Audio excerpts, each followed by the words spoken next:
Good morning, Mark Thompson. You are at the head of the BBC in London, but also worldwide. What is the future of television in this kind of new internet world? Where do you think, has TV still a role to play? I definitely think it does. I mean, 10 years ago, we thought that we might well see substitution, that TV viewing would reduce as internet usage and video games usage increased.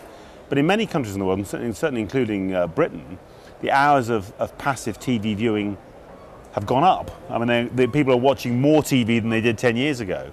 And actually that's partly because the passive experience of watching television has got richer.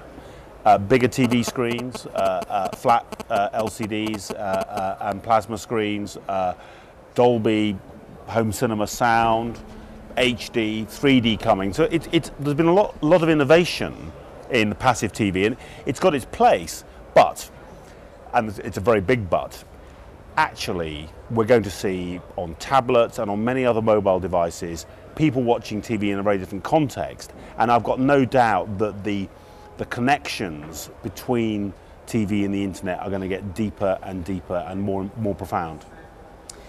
Yes, but now it looks like it's our turn, television, to be maybe at least disturbed, if not worse, after the music industry, the news industry, the newspaper industry. Now it's a year of TV to be. So I think different kinds of TV are changing in different ways. News, for example. Yeah. News is multimedia. TV, radio, web, mobile phone, BlackBerry, text, video, audio. You sometimes can't even remember where you heard a news story. It's coming together. So that's full disruption. If you went to entertainment, though, the disruption is mainly around, not about the basic behavior of sitting and watching something. It's about the choice.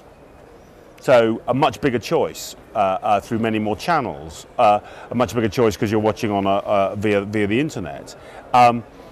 Fancy word, asynchronicity, the fact that you can watch TV shows not when the scheduler said you should watch it, but a week earlier. You can go back in time and watch a program from a week ago, or book a program and maybe see in advance, a few days in advance. So what we're seeing there is disruption, but it's mainly disruption because people have got much greater choice. Now for broadcasters, that's a big deal.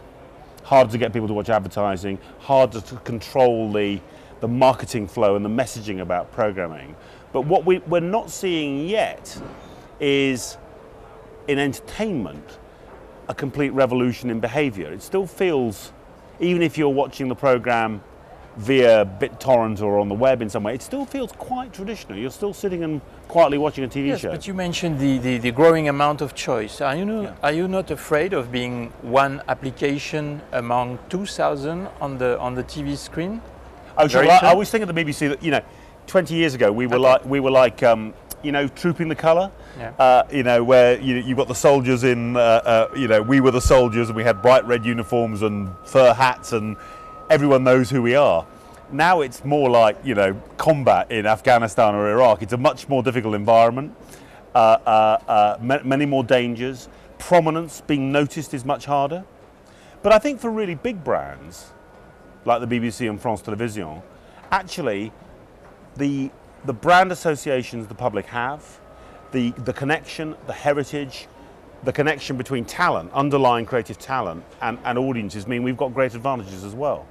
So I think we have to fight much harder for prominence, and I think people in the middle of the market, smaller players, smaller brands, are really going to struggle actually. But I think for the big players, if we transform ourselves quickly enough, I think we can still have that prominence and can still reach our public. But of course, the BBC was once the only broadcaster in the UK, 100% of broadcasting. That age is gone, and we're in a much more competitive world. But actually, I have to say, a world where the public have much more choice, and that's a good thing. Right. Where are you on connected TV and with your system, with a UView system? When do you plan to launch? We have a big partnership which involves all the public broadcasters in the UK and some of the biggest ISPs, right. British Telecom, BT, and TalkTalk, another big ISP. We will launch early next year. The window is probably February to April 2012, before the London Olympics is important to us. And this is a very simple standard for a user interface and a specification for a set-top box. So people can plug the box into the TV, into their aerial, let's say, and also into their internet connection, and they can switch on an electronic program guide, see what's on TV today and tomorrow, but an electronic program guide which will also go back in time. Right. So as you go back in time, instead of getting the program via the broadcast stream, you'll get it through the IPTV stream.